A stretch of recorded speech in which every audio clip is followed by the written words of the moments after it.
El senador Rodrigo Lara leerá una constancia y comunicado público firmado por varios senadores ante estos hechos trágicos y luctuosos que llenaron de dolor, de indignación, pero también de temor, primero a las familias de las víctimas de estas muertes, pero también a todas las familias colombianas que vieron de manera asombrosa cómo agentes del Estado disparaban contra ciudadanos y luego cómo vándalos reaccionaban a la violencia con más violencia.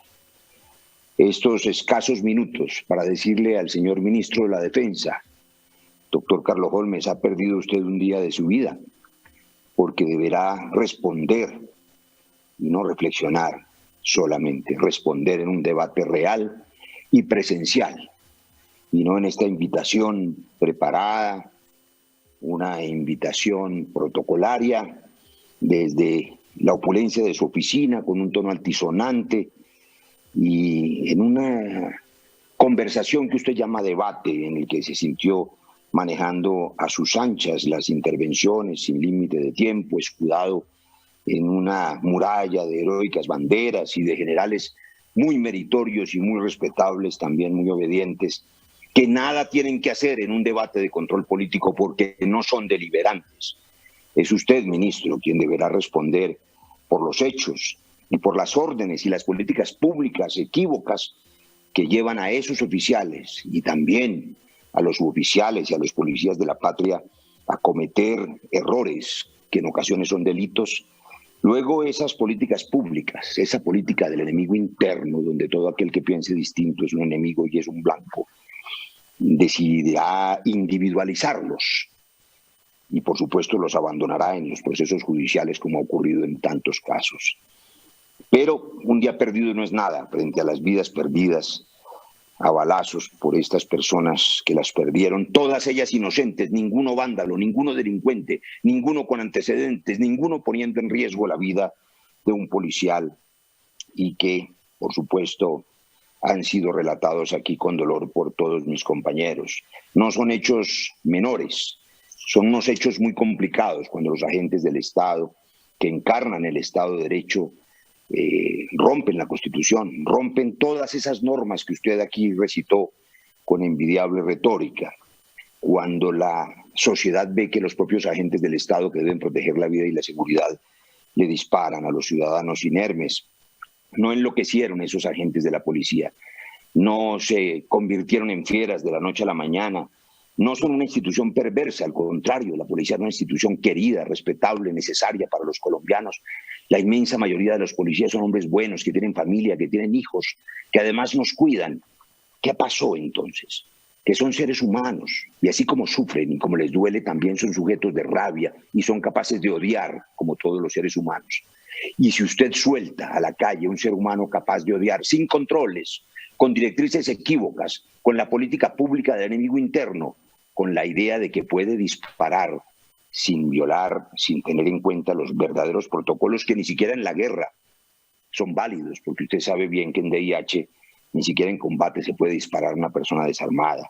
Muchos de esos agentes creen en verdad que hicieron lo correcto porque lo han escuchado en las declaraciones políticas de quienes verdaderamente incitan a la violencia en esa política pública del enemigo. Esta ha sido una fuerza pública en los últimos años politizada. Esa doctrina del enemigo interno hace que la policía como cuerpo no sea verdaderamente la responsable, es un instrumento de los gobiernos. Continúe, senador Roy Barreras, por favor. Un minuto. Senador Roy, por favor.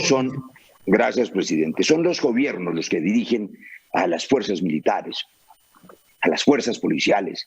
Son los gobiernos los que impulsan políticas públicas que lo llevan a cometer equívocos. Por eso son los ministros los que tienen que responder en debates reales y no en este tipo de conversaciones. La narrativa justificatoria de varios miembros del gobierno, incluyendo al ministro, a propósito de que desde enero o desde marzo se conocía de vándalos infiltrados y grupos violentos y terroristas, que sin duda los debe haber, implican una de dos: o la ineptitud absoluta, conociéndolos desde enero y no habiéndolos desmantelado, como bien dijo el senador Benedetti hace varias horas, o por supuesto el asunto de que no es cierto que tales grupos fueron los que incitaron la violencia, desconociendo que en la cuarentena más larga del mundo una indignación reprimida, represada, además llevada con dolor por las imágenes terribles de este asesinato atroz, pudieron significar ese caos de esas noches de desorden y de muerte. No se pueden justificar las muertes de civiles de ninguna manera, no se pueden comparar los vidrios rotos con los muchachos muertos, porque por supuesto la sola comparación es una cortina de humo inaceptable. El hecho de que sean agentes del Estado pone en duda, señor ministro, el Estado de Derecho. Será un debate de control. Continúe, senador Roy. Termine, por favor. Senador Roy Barreras. Será entonces, ministro, en un debate serio y presencial de control político, donde usted podrá y deberá responder a las inquietudes de este Congreso y de los colombianos. Está en Secretaría una proposición que adiciona un cuestionario ya aprobado por esta plenaria para ese debate presencial. Cuando el presidente lo determine, se llevará a cabo, y entonces, de manera presencial en el recinto del Congreso, seguramente podremos adelantar un verdadero debate de control político y no esta reunión que además ha resultado inédita, porque jamás se había realizado. Muchas gracias, señor presidente.